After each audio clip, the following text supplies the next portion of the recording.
Hello friends, and welcome back to Pippin's Home.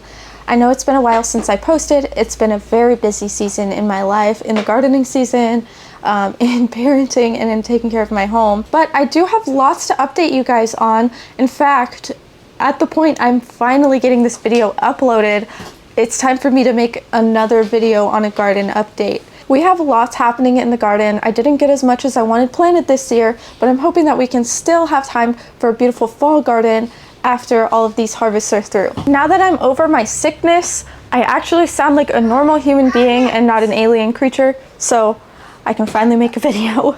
We left off and we had a baby calf that had been lost from its mother in the storm. We did try to get the mother to take the calf back, but she just wouldn't. We ended up having to sell them both at auction because we just didn't have the time to take care of a bottle calf and a mother that is not going to accept calves in the future. We had gotten a baby goat, but the little thing was born with all kinds of deformities and he sadly didn't make it. We tried to bottle feed him, but he just got very sick and passed away. I started examining my potatoes and they started looking like they had blight.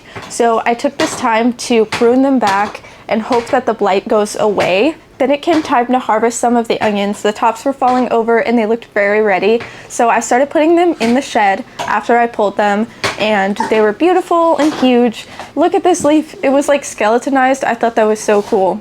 Anyways, little ladybug really enjoyed helping me harvest all of these onions and put them up for curing. It was super fun to do together as a family. Then it came time to harvest my carrots. I think I may have harvested them a bit early, but that's okay. They were still decent sized.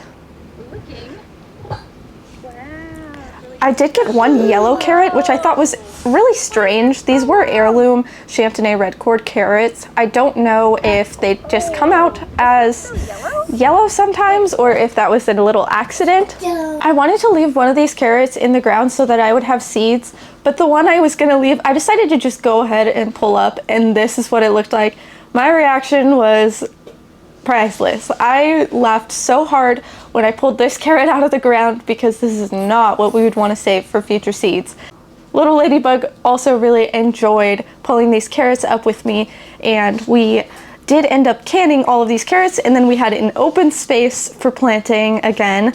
I pulled all the tops off of the carrots and into the compost those went. I transplanted some bell pepper starts that I had grown indoors, and as you can see there are 3 of them. I have a zinnia, my one zinnia coming up. Here I have my loofah, which has miraculously survived.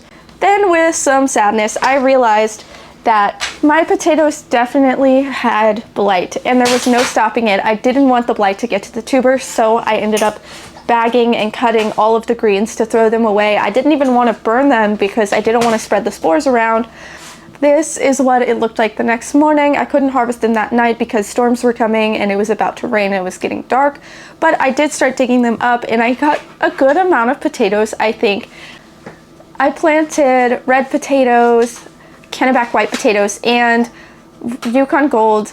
But as I was pulling these up, I found what was like the potato seed, where the potato had started from, which I thought was pretty cool. Then as I was looking at all the plants, I could see all these little tiny potatoes that would have become big potatoes. These potatoes had just flowered and then they got blight. It was just a really rainy, wet season and there wasn't much we could do to stop it. I did want to try an organic option, so I tried neem oil, but it just wouldn't go away. So this was the best option to save the potatoes, was to just go ahead and harvest them all.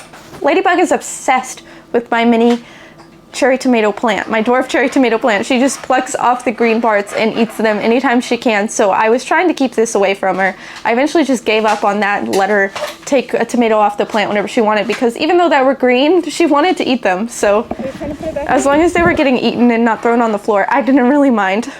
I got a big bowl of potatoes, but not as many potatoes as I wanted. These potatoes actually did end up filling 2 bags that the potatoes would come in from the store. As you can see, a couple of them did have some sort of disease on them, and I'm not really sure if this was the blight. I went ahead and threw those in the trash, so I didn't have to worry about that spreading to my other potatoes, and here they were. And again, I was looking at all these little tiny potatoes, and I just hoped that they had gotten the chance to become big potatoes, but it's okay. I found a little area in my yard that I wanted to create a garden bed out of, and I just went ahead and sowed some cantaloupe, some corn, which was gem corn, by the way, heirloom Cherokee gem corn, which I thought was pretty cool, and I bought a new blueberry bush. My last blueberry bush was not doing well in ground. I don't think our soil was acidic enough, but I did try to add some sulfur to the ground to heighten that acidity. These are some little starts that I had going in these little seed pods. These are supposed to be biodegradable. Then I had this empty space where my potatoes used to be, so I decided to plant a bunch of sweet corn there. This was a hybrid sweet corn, so I'm not going to be able to save the seeds from these, but that's okay. Just really want to see if I can grow sweet corn on my first year. As I was putting this in, I was realizing all of the negative things that had just happened in the garden, and this was like a new season to bring life back into the garden after getting hit with so much.